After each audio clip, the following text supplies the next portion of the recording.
गाडीमा नि थियो तिमी गाडीमा भाडा त अर्काले उठाइदे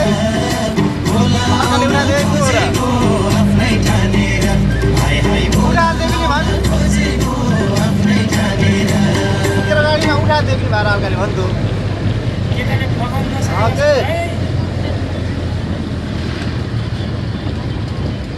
533 मा भाडा कसले उठायो तैँले उठाइदियो कि अर्काले उठाइदियो